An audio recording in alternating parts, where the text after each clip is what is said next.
Oke, kita mulai saja ya. Sambil menunggu teman-temannya yang belum join, jadi kita mulai saja karena waktu pelajaran kita nggak banyak. Sebelumnya yang sudah hadir, boleh silakan absennya langsung aja diketik nama dan kelas di kolom chat, karena itu nanti langsung ke rekap ya. Ya.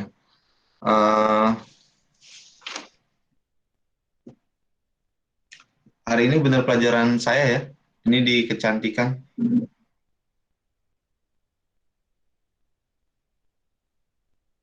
Karena jadwal berubah-ubah, saya bingung. Awalnya pelajaran di kecantikan itu hari Selasa, ya.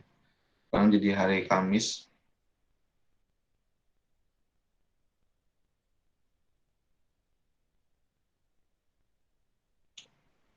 Yang belum on kamera, mohon dinyalakan kameranya, kecuali kalau memang tidak bisa, tidak masalah. Biar saya tahu kalian memperhatikan ya.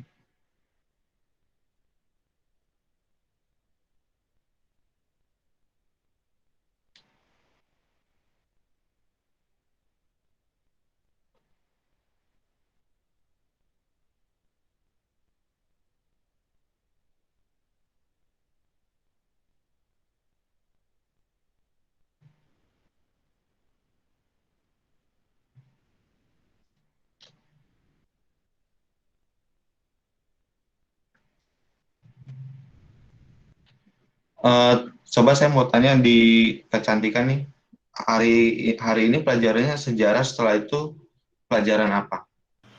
Informatika, Pak. Informatika ya. Kira-kira kalau kita misalkan di pertemuan selanjutnya di kecantikan nih, enaknya Google Meet, Zoom ini pagi atau siang? Kalau siang bisa nggak gitu? Kita buat kesepakatan aja.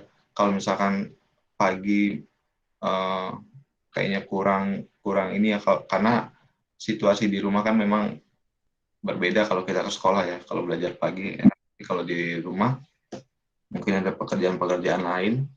Ya, jadi waktunya kita lebih fleksibel aja. Apa mau misalkan setiap pertemuan kita pagi hari, karena jam jam saya kan kebetulan jam pertama ya, atau bisa diundur di siang hari sekitar sehabis pelajaran informatika seperti itu. Enaknya gimana?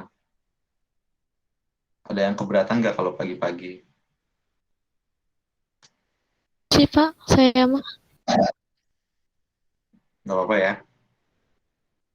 Oke, berarti kalau ada yang merasa nggak bisa, nggak apa-apa, di apa, diberi masukan aja ke saya, biar kita buat kesepakatan, biar kita sama-sama enak, yang ikut kumpul Zoom-nya juga bisa full gitu. Ini kan yang ikut Zoom kan nggak ini ya, nggak semuanya nih, setengah pun belum ada nih, setengah setengah siswa belum ada. Jadi saya kira apa kalau pagi ini banyak yang nggak bisa gitu, kalau siang mungkin berharap bisa hadir semua gitu.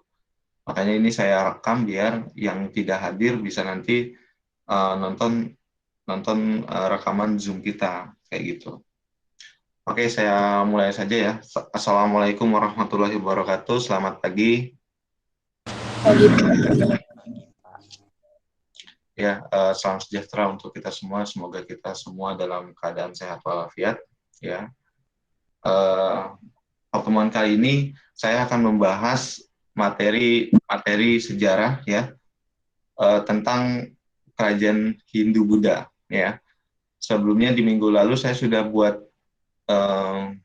tugas ya, buat tugas kalian bikin makalah Hindu Buddha ya. Tapi banyak yang belum mengumpulkan nih untuk hari ini ya, di kecantikan 1 maupun kecantikan 2 ya. Jadi saya harap hari ini dikumpulkan segera ya. Ada nggak yang di sini yang belum mengumpulkan? Siapa di sini? Saya. Ya.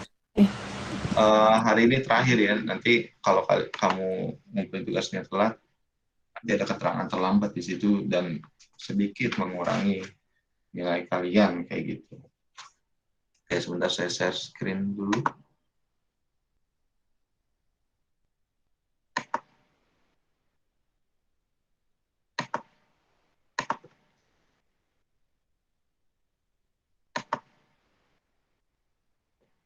Terlihat nggak share screen saya?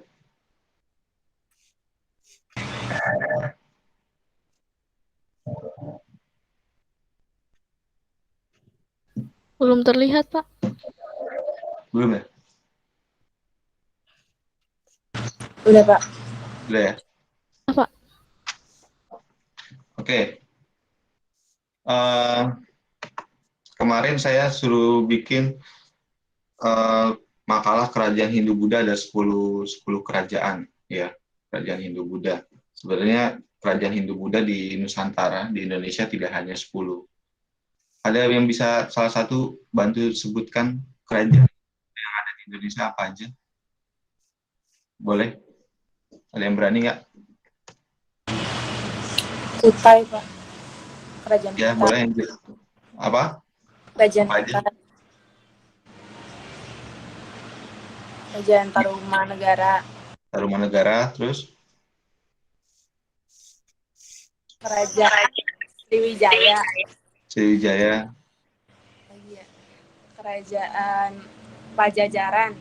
Pajajaran ya, Kerajaan Majapahit. Majapahit, Kerajaan Holing. Polingga ya, Kerajaan Kediri. Kediri, betul. Kerajaan Mataram kuno. Ya, Mataram kuno. Sama Kerajaan Bali. Oke, kerajaan Bali. Berarti yang tidak Tarumanegara ada ya tadi ya?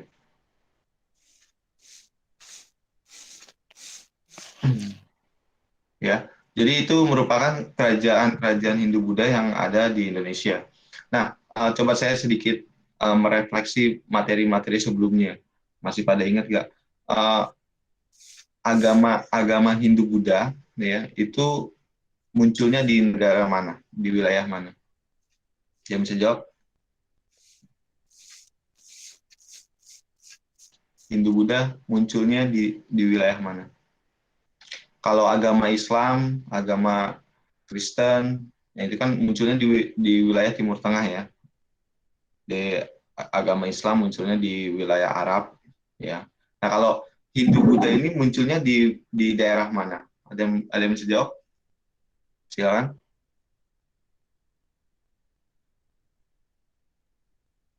Masa nggak tahu satupun? Hindu Buddha munculnya di daerah mana sekarang, negara apa?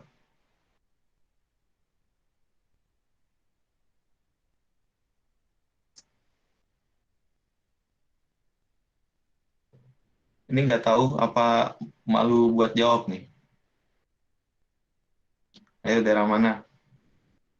Hindu Buddha itu dari negara mana?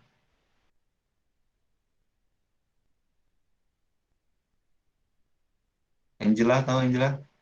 India bisa. Ya. India, iya India. Ya, Hindu Buddha itu munculnya dari negara India, tepatnya muncul peradabannya itu di wilayah Sungai Indus. Ya, jadi nanti kalau ada soal munculnya agama Hindu Buddha itu di wilayah aliran Sungai Indus, yaitu di wilayah sekarang negara India. Ya, duluan mana? Agama Hindu dulu atau Buddha dulu yang muncul? Ada yang bisa jawab? Agama Hindu dulu atau Buddha dulu yang muncul?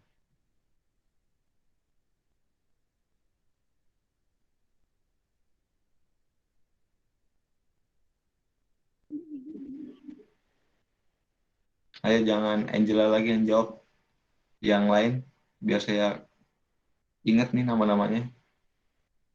Karena ingetin nama dari pelajaran daring gini ya yang sering interaksi ya.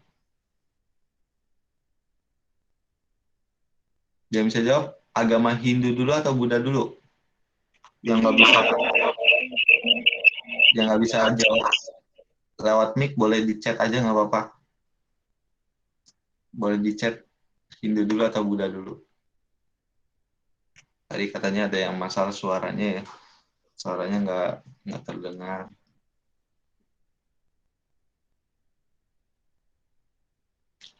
Hindu dulu atau Buddha dulu?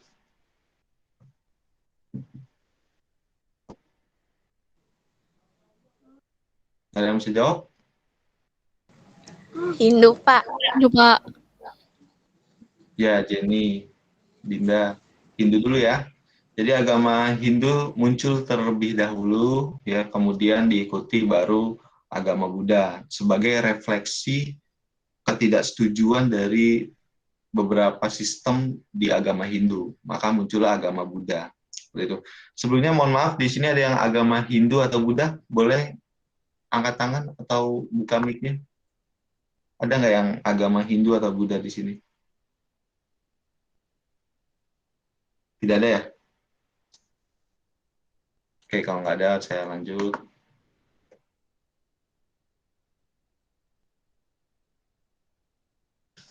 Kita next.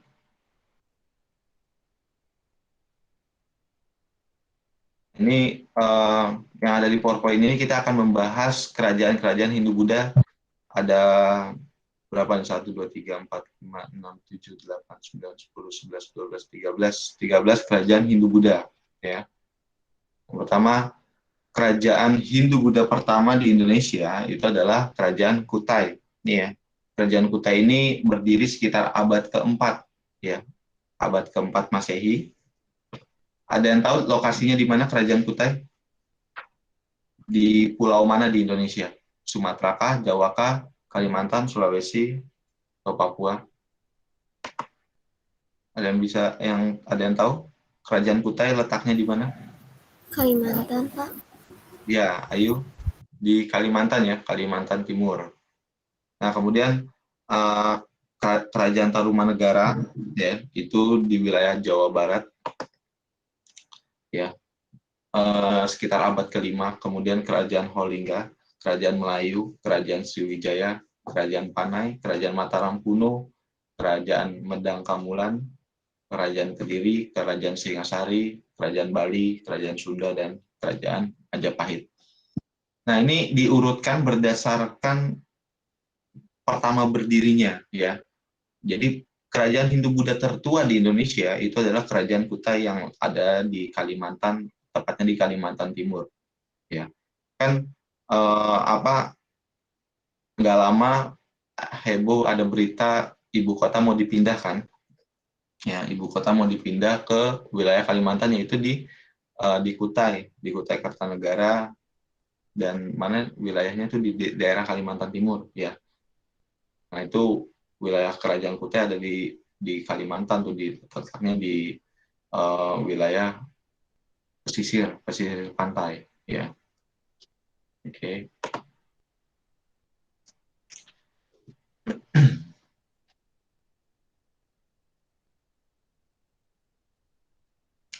Nah, jadi kerajaan Kutai ini letaknya di hulu Sungai Mahakam di wilayah Kalimantan Timur. Nah, salah satu prasasti yang menandakan adanya kerajaan Kutai di sana adalah prasasti Yupa ya. Nah, ini ada ininya nih yang di sebelah kiri ya, yang paling besar, itu prasasti Yupa ya. Jadi prasasti Yupa ini merupakan isi tulisan dari Raja Munawarman ya, yang pada saat itu dia melakukan sedekah ya, atau menyembelih isinya 20.000 ekor sapi seperti itu. Nah, jadi kalau kita analogikan dengan zaman sekarang, mungkin di zaman-zaman kerajaan pada saat itu ya, itu prasasti merupakan peninggalan kerajaan yang isinya merupakan seperti catatan harian, atau kalau sekarang anak-anak zaman sekarang mungkin update status kayak gitu. Kalau anak sekarang kan update status di media sosial ya, WA segala macam. Nah, tapi kalau di zaman kerajaan Hindu-Buddha itu mereka menulis buku hariannya, menulis sebuah catatan penting itu di sebuah batu ya, yang dipahat bertuliskan huruf Palawa atau Sanskerta. Nah, dengan adanya prasasti Yupa ini menandakan bahwa Indonesia sudah memasuki zaman aksara, ya. Sebelumnya Indonesia wilayah Nusantara itu belum mengenal aksara. Nah, makanya salah satu adopsi aksara kita itu dari huruf-huruf Palawa yang hampir sama dengan huruf-huruf di India. Mungkin kalau kalian jalan-jalan di wilayah Jawa ya, atau kalian tahu di sini ada yang orang Jawa, itu kan ada tulisan-tulisan Jawa, Jawa kuno. Nah itu kalau kita samakan dengan tulisan Palawa atau tulisan di wilayah India, nah itu hampir sama karena diadopsi. Jadi huruf-huruf abjadnya itu diadopsi dari huruf-huruf Palawa. Nah, isi dari prasasti Yupa itu kurang lebih seperti ini saya bacakan ya. Sang Maharaja Kudungga yang amat mulia mempunyai putra yang masyhur ya, Sang Aswawarman namanya, yang seperti angsuman dewa matahari, menubuhkan keluarga yang sangat mulia. Sang Aswawarman, nah jadi saya ralat ya, tadi bukan Punawarman, tapi Raja Aswawarman ya, mempunyai putra 3 seperti api yang suci, yang terkemuka. Bentar, ada masuk. Ya, yang terkemuka dari ketiga putra itu ialah Sang Mulawarman, raja yang berkeperadaban baik, kuat, dan kuasa. Sang Mulawarman telah mengadakan kendiri selamatan yang dinamakan emas amat banyak untuk peringatan kenduri. Selamatan itulah Tugu Batu ini didirikan oleh Brahmana dengan menyembelih 20.000 ekor sapi oleh kaum Brahmana. Nah, dengan adanya isi prasasti ini, ya, ini menandakan bahwa kerajaan Kutai ini sangat makmur, sangat masyhur, ya, dengan mengorbankan 20.000 ekor sapi untuk masyarakatnya. Nah, untuk kita memahami bagaimana sejarah itu, kita harus tahu berdirinya kapan gitu ya, berdirinya kapan kerajaan tersebut. Nah, ini kan kita harus ingat ininya ya, tahunnya ya. Ini kan kerajaan Kutai ini berdiri di tahun 400 ya, 400 Masehi ya. Kalau kita bandingkan dengan sekarang kan sudah 2021 ya. Berarti ini kita di abad ke-20, ini baru di abad ke-4 seperti itu. Jadi kita bayangkan mundur Indonesia di abad ke-4, bagaimana keadaannya seperti itu ya. Nah, ini merupakan kerajaan Kutai, merupakan kerajaan tertua ya, kerajaan tertua Hindu-Buddha di Indonesia. Oke, kita lanjut. Nah, ini raja-raja Kutai ini ya, yang tadi saya sebutkan. Jadi Raja Kudungga mempunyai anak bernama Mulawarman, kemudian juga anaknya bernama Aswawarman. Seperti itu. Oke, selanjutnya kerajaan Holing ya. Kerajaan Holing menurut para ahli ya diperkirakan terletak di wilayah Jepara atau di Blora. Nah, itu ada di petanya ya. Ini berdiri sekitar tahun 700 Masehi atau abad ke-7 berarti ya. Nah, sumber-sumber yang menjelaskan bahwa adanya kerajaan Holing ya dari berita Cina zaman dinasti Tang disebutkan terdapat nama Holing letaknya di Jawa Tengah, tanahnya sangat kaya dan terdapat sumber air asin. Holing menghasilkan kulit penyu, emas, perak, cula, badak, dan gading. Rakyatnya hidup makmur dan tentram. Ya. Masa pemerintahan Kerajaan Holing atau Kalingga diperkirakan berdiri pada abad ke-7 sampai dengan abad ke-9 Masehi. Ya. Raja-rajanya sejak tahun 674 Masehi, rakyatnya diperintah oleh seorang ratu yang bernama Sima. Nah, ini kerajaan Holing. Nah, ini kerajaan Tarumanegara. Ya. Ini berdiri sekitar tahun 400 Masehi atau abad ke-4. Nah, kalau kita tadi mundur ke slide sebelumnya, kerajaan Kutai itu berdiri di tahun yang sama nih, 400 Masehi. Berarti kita bisa asumsikan kerajaan Kutai dan Tarumanegara ini berdiri hampir di waktu yang bersamaan, di waktu di tahun 400 Masehi. Nah, Kerajaan Tarumanegara ini terletak di daerah wilayah Jawa Barat ya, Bogor, Jawa Barat, dan sekaligus kerajaan Hindu pertama di Pulau Jawa. Nah, jadi kerajaan Hindu Buddha pertama di Pulau Jawa itu adalah Kerajaan Tarumanegara di wilayah Jawa Barat.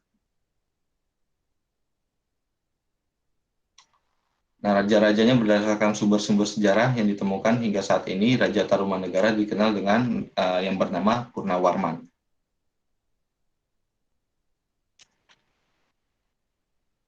Nah, ini ada prasasti-prasasti ya, peninggalan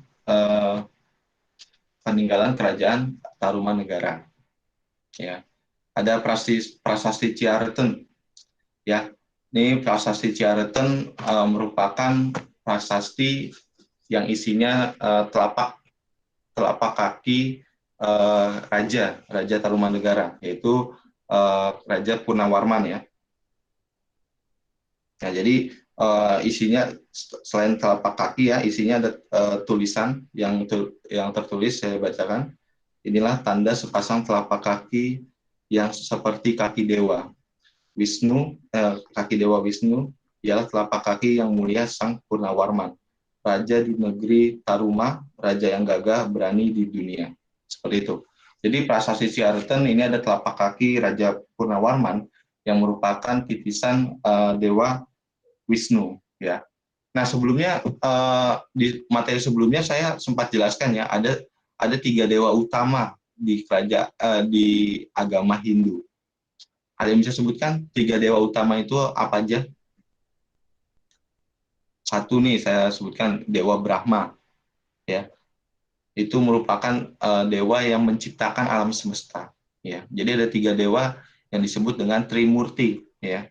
Itu ada di video yang waktu itu saya share. Ada 3, ada yang bisa sebutkan 2 lagi? Dewa Brahma, kemudian dewa apa lagi? Boleh Pak Lisa? Ada Dewa Shiva sama Wisnu.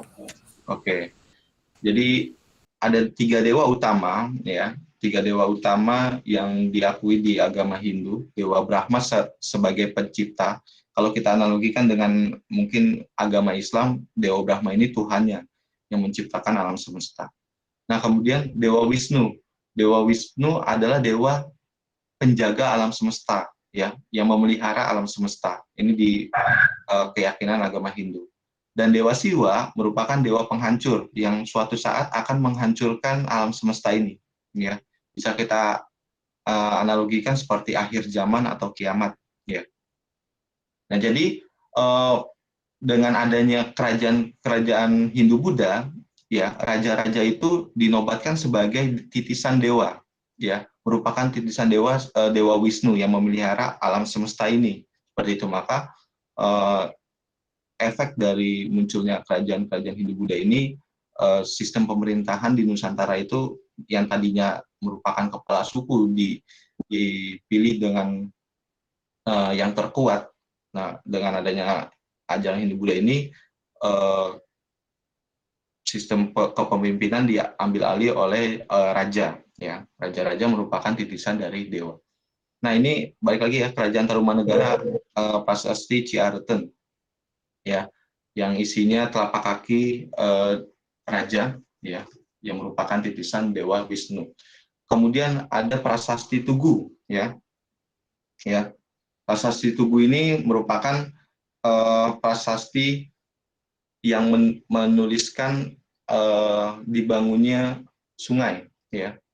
Jadi kalau kita lihat ya, di wilayah kerajaan Tarumanegara ini kan di wilayah Jawa Barat ya, termasuk di wilayah Jakarta ya. Wilayah kita nih termasuk wilayah kekuasaan Tarumanegara. Nah, prasasti Tugu ini ditemukan di wilayah Jakarta juga nih, di wilayah Jakarta Utara ya. Di situ cukup panjang ya isi prasastinya ya. Ini saya bacakan nih isi dari prasasti Tugu. Ya, ini Tugu ya.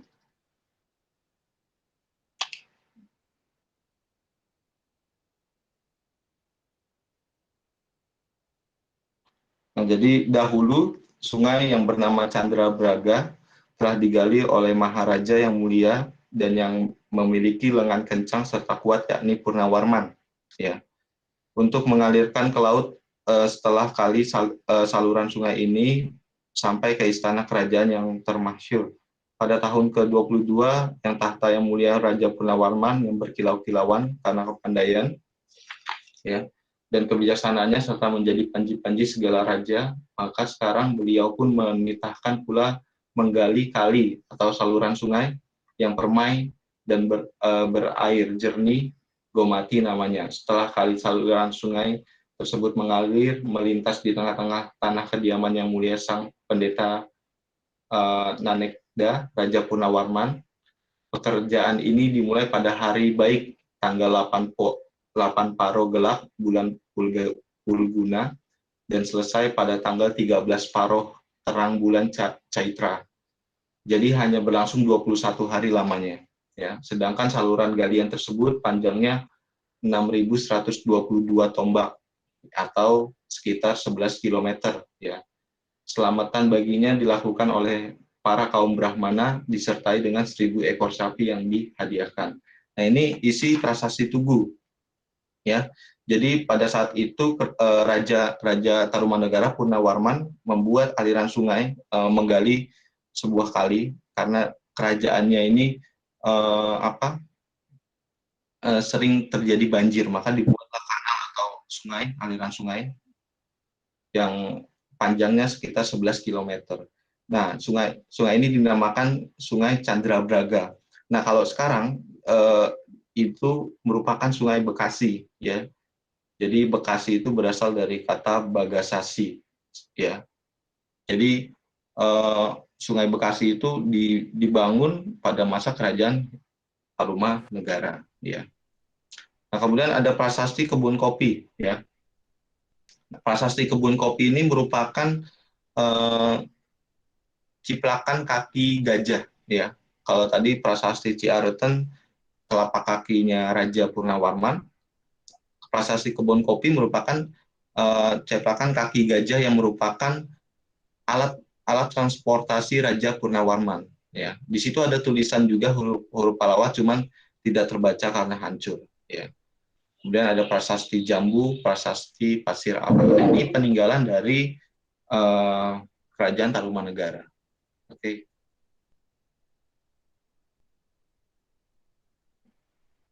Nah, ini peninggalan berupa arca, ya, seperti arca Rajarsi, arca Wisnu. Oke, lanjut ke kerajaan Sriwijaya. Nah, kerajaan Sriwijaya ini berdiri sekitar tahun 850 Masehi, ya. Kerajaan Sriwijaya adalah kerajaan Buddha terbesar di Indonesia yang pernah ada terletak di sekitar muara Sungai Musi, Palembang, ya. Nah, jadi kalau kita pernah dengar bagaimana Indonesia merdeka, salah satunya dengan faktor yang melatar belakangi munculnya semangat kemerdekaan, ingin mencapai kejayaan pada masa lampau. Kejayaan pada masa lampau itu pada masa apa? Pada masa Indonesia itu belum terbentuk menjadi negara kesatuan, belum ada nama Indonesia, tetapi Nusantara yang isinya merupakan kerajaan-kerajaan Hindu-Buddha. Nah, kerajaan-kerajaan Hindu-Buddha di Indonesia merupakan kerajaan-kerajaan terbesar di wilayah Asia Tenggara, bahkan di wilayah Asia. Ya. Salah satunya adalah kerajaan Sriwijaya. Nah, wilayah kekuasaan kerajaan Sriwijaya ini hampir meliputi seluruh pulau Nusantara, pulau Sumatera, sampai wilayah Asia Tenggara, ya. Jadi Malaysia, ya, sampai ke wilayah Asia Tenggara lainnya itu dikuasai oleh kerajaan Sriwijaya, ya. Jadi kita bisa bayangkan bagaimana besarnya kerajaan Sriwijaya pada masa itu, ya. Nah, raja-raja dari kerajaan Sriwijaya antara lain Daputahyang, Balaputra Dewa, ya, Sang Rama Wijaya Tunggawarman. Bukti-bukti adanya kerajaan Sriwijaya itu dari sumber prasasti, antara lain seperti prasasti Kedukan Bukit, prasasti Telaga Batu, Talangtuo, Karangbrahi, Ligor, Kota Kapur, Nalanda, kemudian dari berita Cina, berita India, berita Arab. Jadi pedagang-pedagang Cina, India, Arab itu kan menjalin kerjasama perdagangan ya antara kerajaan-kerajaan di Nusantara dengan wilayah-wilayah Cina, India, dan Arab. Jadi banyak pedagang-pedagang yang datang ke Nusantara kemudian menuliskan sebuah tulisannya, pengalamannya berpergian ke kerajaan tersebut. Ya, itu menjadi salah satu bukti adanya kerajaan Sriwijaya. Oke, lanjut kerajaan Melayu ya. Kerajaan Melayu ini letaknya di pantai timur Sumatera Selatan ya. Daerah kekuasaannya meliputi daerah Palembang dan Jambi. Nah, jadi kerajaan Melayu ini berdiri ya sekitar abad ke-7 ya, sekitar abad ke-7 di wilayah Jambi ya. Rajanya itu yang terkenal Warmadewa dan Aditya Warman. Ini raja-rajanya ya.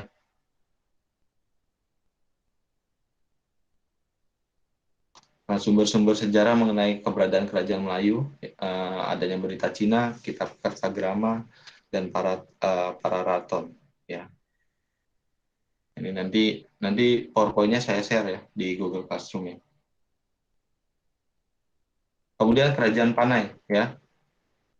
Nah, kerajaan Panai ini merupakan kerajaan kecil lainnya ya di wilayah Sumatera. Lokasinya berada di bagian pantai barat Sumatera, dekat dengan pelabuhan Barus dan Sibolga, Sumatera Utara. Jadi kalian bisa jangan asumsikan kerajaan Sriwijaya tadi kan letaknya di seluruh wilayah Sumatera, ya. Nah, bukan berarti di wilayah-wilayah Sumatera lainnya tidak ada kerajaan. Kerajaan itu bisa saja berdiri secara bersamaan, seperti di Kerajaan Melayu dan Sriwijaya, itu sama-sama berdiri di abad ke-7. Hanya letaknya berbeda. Ya. Jadi, apakah saling menguasai? Tidak. Ya, jadi Kerajaan Sriwijaya mempunyai wilayahnya tersendiri. Ya, Kerajaan Melayu, Kerajaan Panai di wilayah Sumatera juga memiliki wilayah kekuasaannya sendiri. Seperti itu. Nah, apakah ada persaingan pada saat itu? Ya, ada persaingan ya. Jadi persaingan secara ekonomi maupun peperangan ya. Jadi pada masa kerajaan-kerajaan Hindu-Buddha ya, wilayah di Indonesia ini itu tidak mengenal kita satu Indonesia, tidak. Tapi kenalnya saya dari Kerajaan Sriwijaya, ini kerajaan mana. Ketika ingin melakukan ekspansi ke daerah kekuasaan lawan, itu bisa dilakukan dengan cara peperangan seperti itu. Kalian pernah dengar mitos katanya kalau orang Jawa Barat ya, orang Sunda itu nggak boleh datang ke wilayah Jawa Timur ya. Ada mitos seperti itu ya, mungkin kalian pernah dengar ya. Itu kenapa? Karena kalau kita tarik dari sejarah ya, merupakan cerita rakyat ya. Karena wilayah Jawa Barat ya yang merupakan kerajaan Tarumanegara dengan wilayah di Jawa Timur ya, pada saat itu dikuasai oleh kerajaan Majapahit. Nah, itu saling bermusuhan, saling berperang. Nah, makanya wilayah Jawa Barat dengan Jawa Timur itu bermusuhan seperti itu. Nah, di Jawa Tengah ada kerajaan yang memisahkan, itu kerajaan Mataram seperti itu, yang menengahi. Ya, makanya ada mitos orang Jawa Barat itu nggak boleh datang ke Jawa Timur. Makanya kalau kalian bisa ini ya, kenapa berbeda gitu? Orang Sunda itu bahasanya orang Jawa Barat itu bahasanya bahasa Sunda, ya. Padahal letaknya di Pulau Jawa, sedangkan ada bahasa Jawa. Kenapa di Jawa Barat bahasanya beda sendiri dengan bahasa Jawa, seperti itu. Nah, itu ada sejarah di baliknya ya. Nah, ini sumber berdirinya Kerajaan Panai. Ya, berita dari Cina menyebutkan bahwa Kerajaan Panai menjadi bagian kerajaan Sriwijaya di Sumatera pada tahun 1000 Masehi. Nah, ini ya, dari saya sebutkan ya. Jadi Kerajaan Panai menjadi bagian kerajaan Sriwijaya. Jadi ibaratnya kerajaan Sriwijaya ini merupakan ibu kotanya, yang merupakan kerajaan terbesar. Kemudian ada kerajaan-kerajaan kecil lainnya di wilayah Sumatera yang merupakan naungan kerajaan Sriwijaya. Kemudian sumber lainnya adalah negara Kertagama, ya, dan sumber tertulis lainnya ya. Ini pilih ini. Kerajaan Panai raja-rajanya ya. Meskipun peninggalan di Padang Lawas banyak, tetapi ada prasasti yang menyebutkan Raja Panai. Namun berdasarkan prasasti Tanjur dari Kerajaan Chola di India Selatan pada abad ke-10 Masehi diperkirakan Kerajaan Panai telah menjadi kerajaan maju. Ini selanjutnya ya, Kerajaan Mataram kuno. Nah, Kerajaan Mataram kuno ini terletak di Jawa Tengah dengan pusat kerajaan diperkirakan di daerah sekitar Candi Prambanan, Klaten, Jawa Tengah, dan Yogyakarta. Ya, kerajaan ini diperkirakan berdiri pada abad ke-8 Masehi. Nah, ini wilayahnya nih, di wilayah Jawa Tengah. Ya.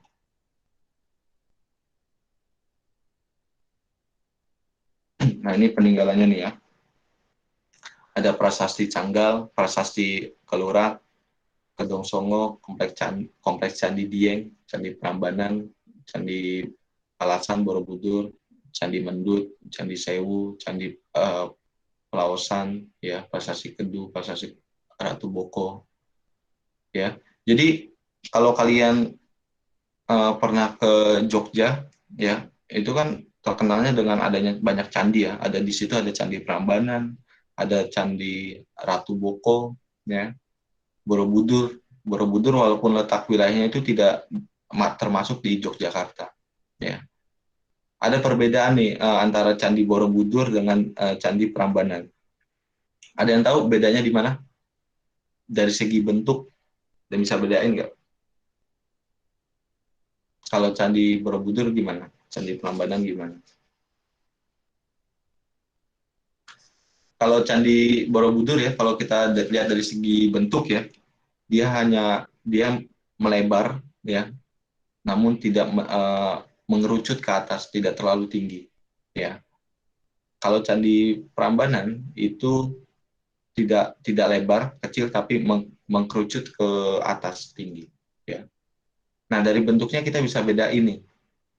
Candi Borobudur itu merupakan candi dari agama apa? Ada yang tahu? Buddha, Pak. Oke. Novia. Candi Borobudur betul ya. Candi Borobudur itu merupakan candi agama Buddha, ya. Sedangkan Candi Prambanan itu merupakan candi agama Hindu. Nah, jadi pada Kerajaan Mataram kuno, ya, itu menganut dua agama, yaitu Hindu dan Buddha, ya. Jadi tidak dipermasalahkan kalau ini kerajaan Buddha, misalkan tidak boleh masyarakatnya menganut agama Hindu, tidak. Tetapi pada masa kerajaan itu sudah mengenal nama yang disebut toleransi, ya. Jadi masyarakatnya bebas menganut agama apa saja. Terlebih pada masa itu beberapa kerajaan Hindu Buddha pada masa berdirinya sudah masuk ajaran agama Islam. Nah, maka terjadilah proses akulturasi. Itu nanti kita bahas pada materi kerajaan-kerajaan Islam, ya. Cukup panjang juga itu kalau kita merunut dari sejarah-sejarah yang ada.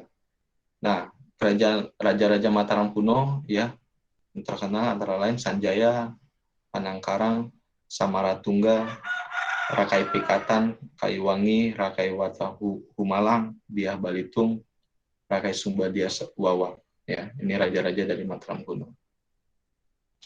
Oke, kemudian kerajaan Medang Kamulan, ya.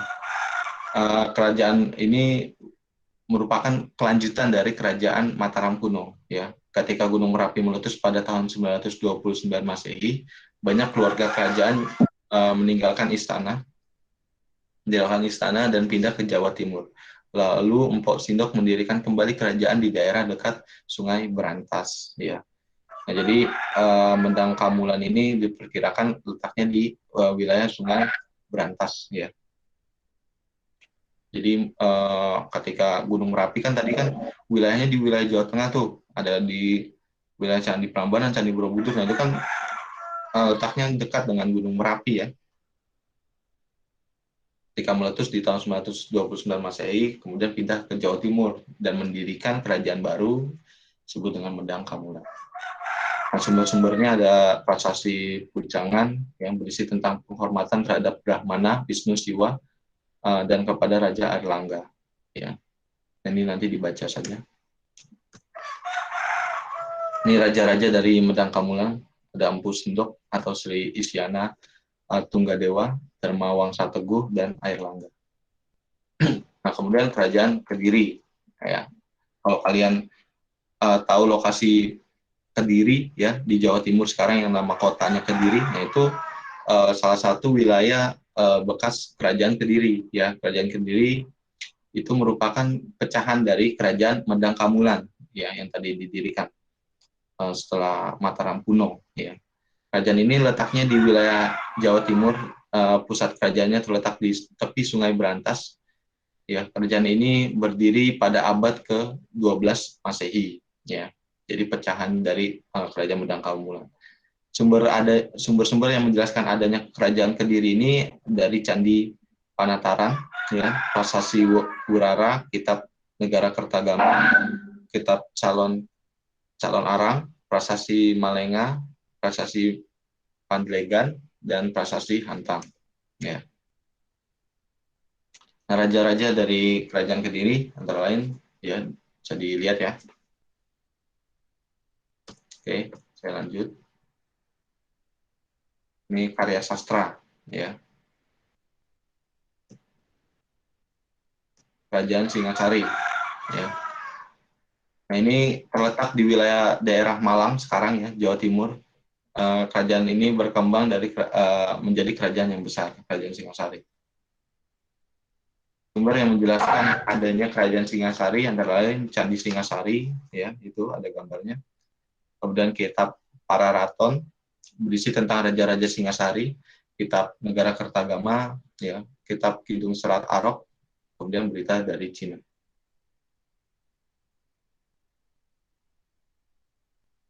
Nah, ini silsilah dari raja-raja Singasari, ya, Ken Arok sampai Kertanegara. Sampai paling bawah itu Wijaya yang merupakan pendiri dari Kerajaan Majapahit pada waktu berikutnya. Nah, Kerajaan Bali.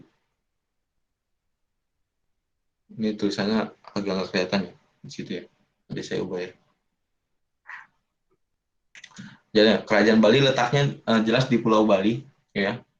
Sampai sekarang pun Pulau Bali itu masyarakatnya mayoritasnya agama Hindu atau Buddha. Kalian tahu? Hindu. Oh ya, Hindu ya. Berarti Kerajaan Bali ini merupakan kerajaan Hindu, ya, yang letaknya di Pulau Bali. Sumber-sumbernya nih ada Prasasti Blanjong, Gua Galah, Wara Uluwatu, Candi Gunung Kawi, Pura Tegeh Koripan, ya. Sumber-sumber yang menjelaskan adanya kerajaan Bali pada masa itu, ya. Kerajaan Bali sendiri, ya, itu berdiri sekitar abad ke-9, ya, abad ke-9, artinya sekitar tahun 900 Masehi, ya. Raja-raja dari kerajaan Bali, nah ini banyak nih ya, nanti dibaca dari Raja Sri Kesari Wamadewa, ya, sampai ke Paduka Batara Si Astasura, ya.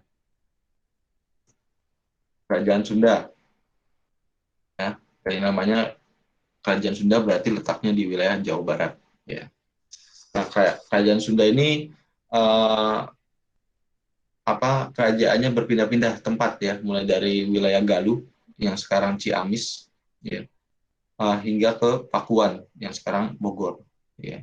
Makanya di Bogor itu ada nama daerah Pakuan, ya. Nah, sumber-sumber yang menjelaskan adanya kerajaan Sunda, ya, adanya cerita Prahyangan, kemudian Candi Cangkuang, Prasasti Batu Tulis, ya, dan Prasasti Kawali. Nah, ini menjelaskan adanya kerajaan Sunda di wilayah Jawa Barat. Ya. Nah, raja-rajanya ini ya, nanti dibaca saja. Nah, kemudian kerajaan terakhir nih, ya, yang merupakan kerajaan Hindu-Buddha terakhir yang berdiri di Nusantara, ya, itu Kerajaan Majapahit. Ini merupakan salah satu kerajaan bercorak Hindu ya, yang letaknya sekitar Sungai Berantas dengan pusatnya kerajaannya di Trowulan, Mojokerto, Jawa Timur. Ya. Jadi di wilayah tengah-tengah sini nih ya, kalau lihat kursor ya, Kerajaan Majapahit. Nah, sumber yang menjelaskan berdirinya Kerajaan Majapahit adanya Arca Raden Wijaya, Negara Kertagama, kemudian dan Wringin Lawang, pintu Wringin. Ya. Nah, raja-rajanya nih, Raden Wijaya sampai Girin Drawardana. Ya. Mungkin yang kalian pasti tahu ya, Gajah Mada, terkenal tuh namanya tuh ya. Patih Gajah Mada merupakan salah satu prajurit dari Kerajaan Majapahit. Ya. Jadi Kerajaan Majapahit ini meskipun kerajaan Hindu-Buddha terakhir yang berdiri di Nusantara, itu merupakan kerajaan yang memiliki konsep menyatukan wilayah-wilayah kerajaan di Nusantara, ya. Wilayah-wilayah kerajaan di Nusantara dijadikan satu kesatuan seperti itu. Jadi yang pada masa ini sudah mengetahui nih konsep nasionalisme seperti itu. Jadi kalau kita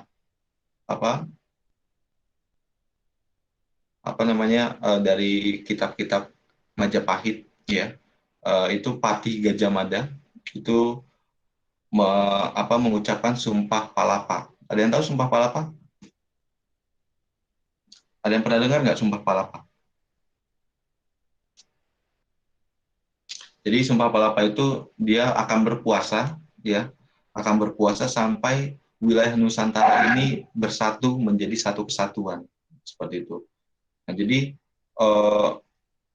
Kerajaan Majapahit ini merupakan kerajaan Hindu terbesar di Nusantara pada masa itu yang hampir menguasai wilayah seluruh Nusantara dari wilayah Sumatera sampai wilayah Indonesia Timur di wilayah Papua. Ya, jadi wilayah kekuasaannya ini cukup luas nih ya.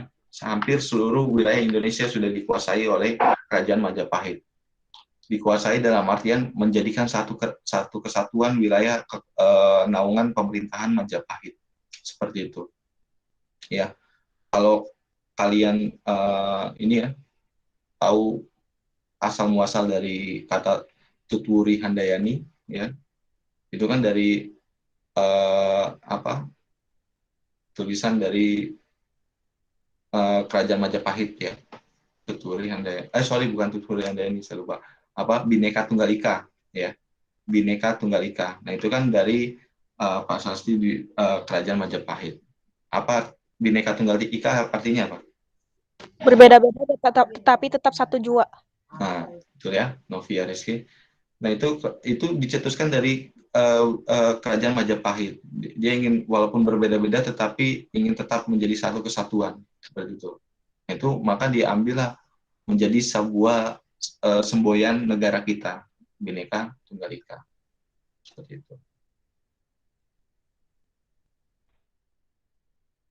Nah, toleransi dari zaman Hindu-Buddha nih ya, tadi saya sebutkan ya. Wilayah Kerajaan Majapahit itu kan bercorak Hindu ya, tapi toleransinya dengan agama Buddha ataupun agama Islam itu sangat mentoleransi keberadaan agama tersebut, jadi tidak mengintimidasi, sangat membuka ajaran-ajaran baru ya, kehadiran Islam seperti adanya Sunan Ampel ya, salah satu wali Songo datang ke Surabaya atas undangan dari Raja Majapahit guna memberikan penyuluhan dan memperbaiki moral pada saat itu dinilai sudah rusak ya. Oke, sampai sini ada pertanyaan? Silakan yang mau bertanya.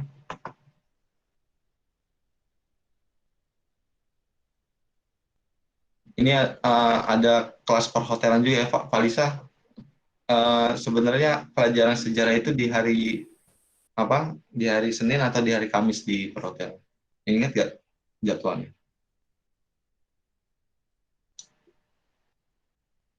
Senin apa Kamis pelajaran saya di perhotelan? Baru hari Jadi Kamis ya? Ya berarti dijadiin satu aja ya, nggak apa-apa ya. Oke, ada pertanyaan?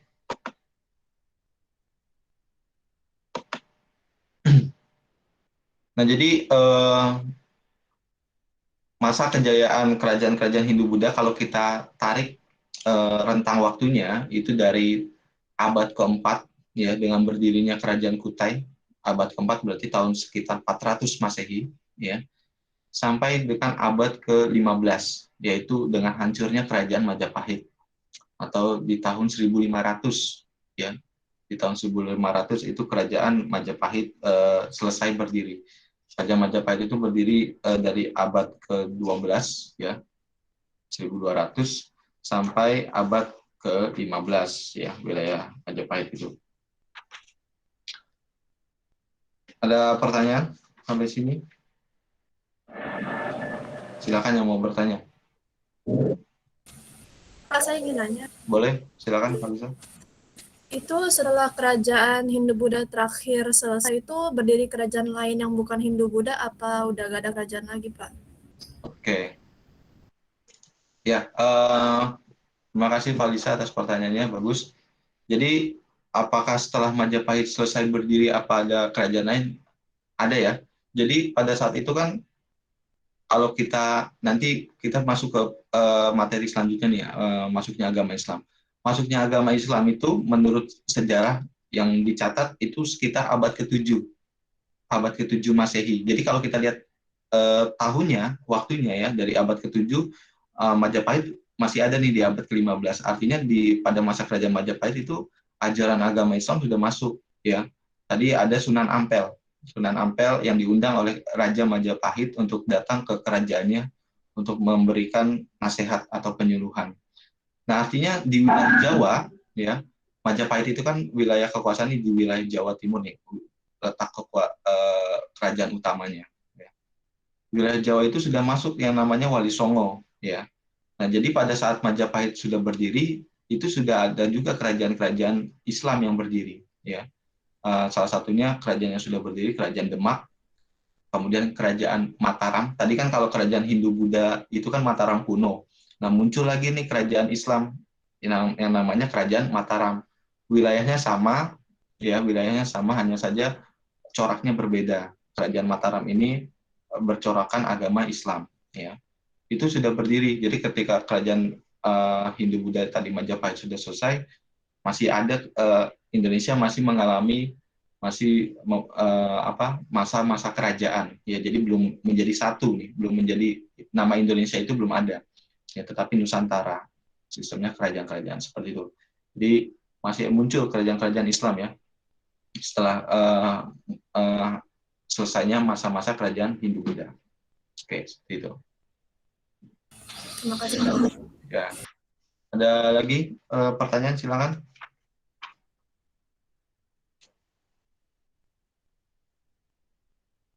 Jadi kalau kalian belajar sejarah biar gampang untuk seolah-olah kita membuat sebuah reka adegan, ya.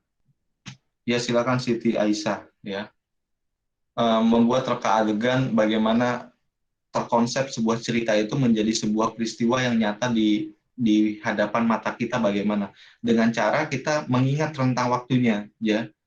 Jadi 400 Masehi berarti kita jangan lihat Masehinya. Masehi itu berarti tahun yang sekarang kita jalani ya. Sekarang 2021 berarti pada saat itu tahun 400 ya. Kita bayangkan pada zaman itu bagaimana ya keadaan masyarakatnya. Sebelum munculnya Hindu-Buddha, bagaimana kehidupan masyarakat Nusantara sebelum adanya ajaran itu. Tadi Indonesia wilayah Nusantara masih berbentuk suku-suku ya. Jadi sistem pemerintahannya masih kepala suku. Kemudian kepercayaannya bagaimana? Apakah sudah punya agama pada saat itu sebelum masuknya Hindu-Buddha? Menurut sejarah berarti belum ada nih agama di Indonesia, di Nusantara.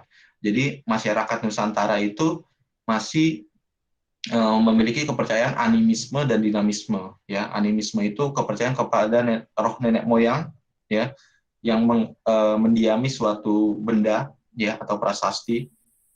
Maka pada zaman itu kan ada menhir ya kan, kemudian dan dinamisme ya, yang memuliakan hewan-hewan ataupun tumbuhan seperti itu.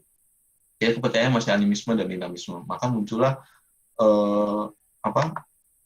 masuk ajaran agama Hindu-Buddha, sehingga bergantilah tatanan-tatanan kehidupan di wilayah Indonesia. Ya. Ada lagi pertanyaan?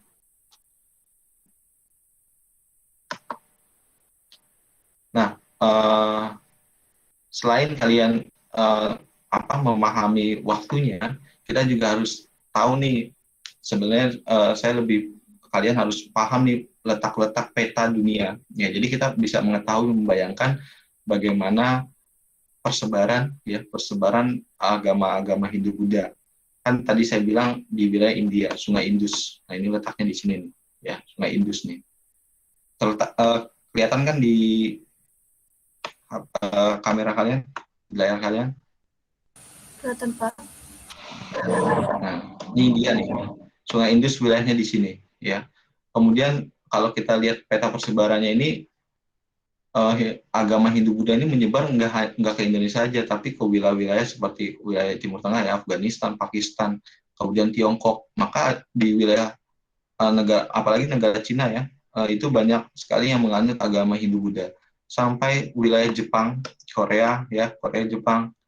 Kalau Jepang itu sekarang dia selain Hindu-Buddha, mayoritas juga agamanya Shinto, yaitu agama yang menyembah matahari. Ya, dari India, kemudian Myanmar, Laos, Vietnam, Kamboja. Nah, masuk ke Indonesia, ya, kalau sejarah mengatakan kerajaan pertama itu di wilayah Kutai, ya kan? Kutai itu di Kalimantan Timur. Ini kalau kita cari wilayah Kutai sekarang,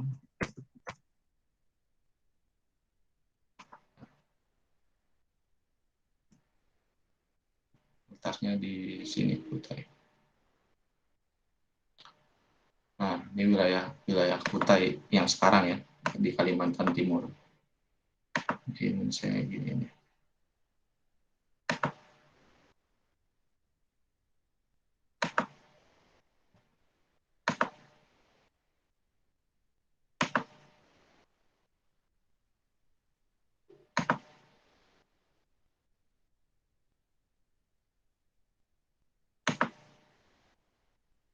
Oke, sebentar.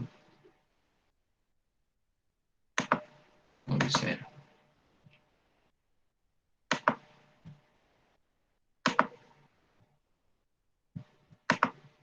Nah, ini wilayah Kutai ini ya. Nih, yang saya kursorkan. Ya. Nah, itu letaknya kan kalau kita secara logika ya, itu kan di wilayah Kalimantan, di wilayah tengah ya. Kalau kita lihat jalurnya, jalur perdagangan, nah ini berarti berasal dari Filipina ya, masuk ke dari Cina nih ya, dari Cina masuk ke Filipina, kemudian masuklah ke Kutai di sini. Ya. Ini wilayah kerajaan Kutai.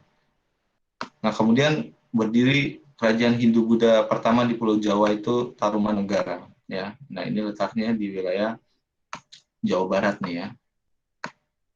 Nah, kalau kita bisa wilayahkan nih, di wilayah sini nih, Jawa Barat. Tadi kan ada prasasti Tugu, ya. Ada prasasti Tugu. Itu yang menjelaskan dibangunnya Sungai Chandrabraga yang sekarang jadi Sungai Bekasi. Nah, wilayah Bekasi kan di sini nih. Nah, Sungai Bekasi ada di wilayah sini, sekitar sini. Ya. Kalau di layar kalian kelihatan nggak kursor saya? Kursor mouse. Kelihatan nggak? Kelihatan, Pak. Nah, jadi kelihatan ya. Nah, prasasti Tugu ditemukan di wilayah Jakarta, wilayah utara nih ya, yang menjelaskan dibangunnya wilayah Kerajaan Tarumanegara. Nah, jadi pada masa itu bisa kita konsepsikan sudah sering banjir ya. Kalau sekarang kan Jakarta sering banjir ya. Kenapa sering banjir? Nah, dari zaman kerajaan Hindu-Buddha aja wilayah itu memang sering banjir. Nah, kalau kita lihat letak geografisnya, lihat wilayah Jakarta. Ini Jakarta ya. Nah, tadi ada prasasti Ciaratan, ya. Prasasti Ciaratan, prasasti Kebon Kopi. Nah, itu letaknya di sini. Nah, wilayah Kerajaan Tarumanegara itu sekitar wilayah Bogor ya, di sini pusat pusat pusat kerajaannya. Nah, kenapa Jakarta sering banjir ya? Karena Jakarta di belakangnya ini ada gunung-gunung nih, gugusan gunung-gunung nih. Ada Gunung Salak, Gunung Gede Pangrango. Nah, itu kan wilayah dataran tinggi ya. Kalau hujan turun aliran airnya pasti ke wilayah yang lebih rendah. Nah, yaitu wilayah Jakarta, Bekasi, makanya sering banjir. Maka pada saat itu, pada masa Kerajaan Tarumanegara, wilayah Kerajaan Tarumanegara ini yang di wilayah Jakarta ini sering terjadi banjir. Maka dibentuklah aliran-aliran sungai, sungai Candra Braga untuk mengalirkan aliran dari wilayah Jawa bagian selatan menuju ke hilirnya ya, ke laut ya. Jadi dialiri melalui aliran sungai. Dibuatlah kanal-kanal atau kali-kali ya, aliran sungai pada masa itu. Nah, kalau kalian lihat nih di tadi Kerajaan Mataram kuno, nah itu kan letaknya di sini nih, ya, di daerah Jawa Tengah ya, Candi Borobudur, Candi Prambanan, nah itu letaknya di sini nih, ya.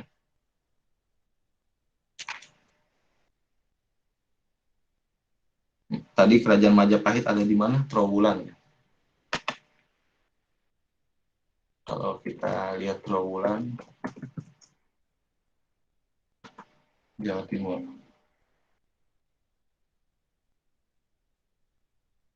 Nah, ini Kecamatan Trowulan, Mojokerto. Nah, kalau kita semut ya, nah ini wilayah Kabupaten Majapahit di wilayah Jawa Timur. Seperti itu. Nah, nanti kita masuk ke materi selanjutnya, itu Kerajaan Islam. Nah, jadi selain memahami waktu, ya, waktunya kapan berdirinya sebuah kerajaan atau peristiwa sejarah itu terjadi kapan, kita juga harus memahami wilayah-wilayah petanya. Khususnya kalian sudah bisa, kalau dulu di SMP atau SD kalian belajar yang namanya peta buta, nah itu jadi kalian paham ya wilayah peta walaupun tidak ada tulisannya, kalian tahu ini wilayah mana, seperti itu ya. Ya, jadi selain waktu, kalian juga harus tahu ruangnya, tempatnya di mana, seperti itu. Apalagi sekarang tanggal 30 September, berarti sekarang lagi ngehits nih peristiwa sejarah, peristiwa apa, ada yang tahu? G30 SPKI. Nah, ya, 30 gerakan 30 September PKI. Sebetulnya lebih enak kita ngebahas itu, tapi nanti saja ketika sudah masuk ke materinya. Ya, sekarang mungkin kalian disuguhi tontonan-tontonan G30 SPKI itu di televisi dan lain sebagainya. Seperti itu. Oke, ada pertanyaan? Saya sampai jam berapa sih ya? Kalau di jadwal.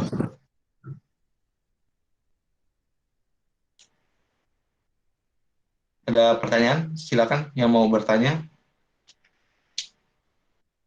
Sebelum saya akhiri. Kasihan kalau kelamaan, tadi ada yang izin live karena kuotanya habis. Ya. Kalau kalian nggak bisa ikut Google Meet atau Zoom, nggak apa-apa, izin aja. Kalau terkendala kuota, ya itu nggak apa-apa. Ya itu saya maklum. Makanya ini saya rekam, nanti sewaktu-waktu kalau kalian ada kuota atau mampir di tempat yang ada wifi-nya, itu bisa ditonton lagi. Nanti saya upload ke YouTube, biar kalian yang nggak bisa hadir di sini bisa nonton ya. Yang belum absen, silakan tulis aja di kolom komentar ya, nama dan kelasnya yang belum absen ya, di kolom chat. Oke, ada pertanyaan sebelum saya akhiri?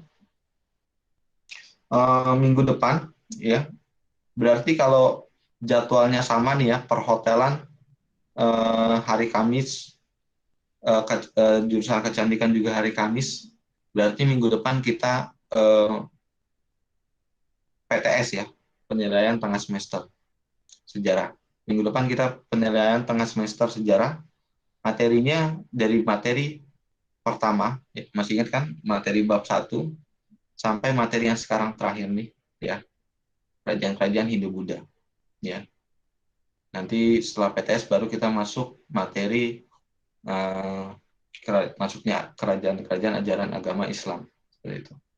Ya, jadi minggu depan sudah masuk pekan PTS nih ya, awal Oktober ya.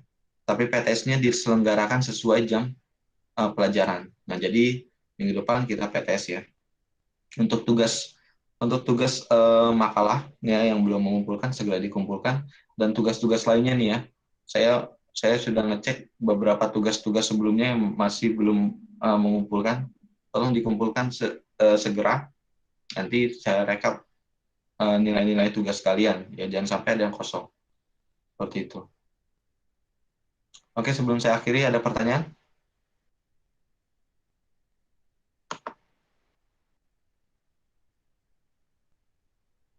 Oke, kalau tidak ada pertanyaan yang belum absen silakan absen ya. Jangan leave dulu. Kalau tidak ada pertanyaan saya akhiri. Terima kasih yang sudah hadir, yang sudah mengikuti Zoom kali ini. Semoga ilmu yang kalian dapat terserap dengan baik, dapat dipahami dengan baik ya. Terima kasih. Wabillahi taufiq wal hidayah. Wassalamualaikum warahmatullahi wabarakatuh. Assalamualaikum warahmatullahi wabarakatuh. Ya, Makasih, Pak. Ya, sama-sama. Izin lah, Pak. Ya, silakan.